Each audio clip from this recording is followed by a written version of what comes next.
So here we have the common culture trellis netting. Now we sell it in different sizes, and I have two sizes here. This is the 5 foot wide by 225 foot long with 3.5 inch squares. And then this one is the 5 by 350 foot long with 6 inch squares. And we also have a 6.5 by 350 foot long with 6 inch squares.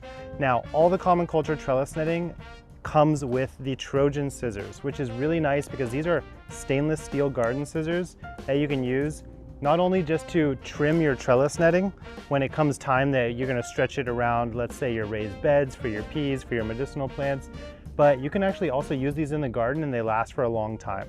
Since they're stainless steel, you can use them in high humidity, in wet environments. They're very nice. And they're spring loaded, so they're easy on the hands and they lock as well. So you can put them in your belt. Now, here's what they look like when they come with it. And now let's go on to the trellis netting really fast. So let's first take a look at the 5 by 225 with 3.5 inch squares. Common culture trellis netting is very thick compared to the competition.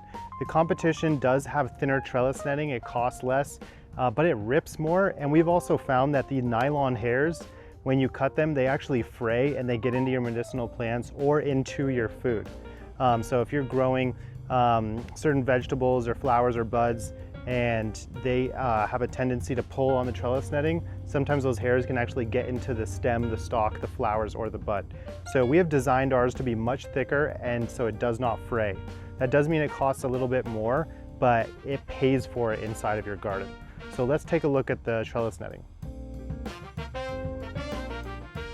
Now, another important note with our trellis netting, we actually add a plastic container, basically an O-ring on each side, so that you can put it on any type of pole or rod so that you can wheel it out as needed, because these are large rolls of trellis netting, so sometimes that makes it much more convenient for yourself or your staff. Now, when we look at the trellis netting here, you can see the 3.5 inch squares. These are good when you want to separate a lot of different stems, nodes, and bud sites. Now here are the 6 inch squares, which you can see give you a lot more room. So if you have a plant with less stems or stalks, then this would probably be a good option. And this is the option that most people do use.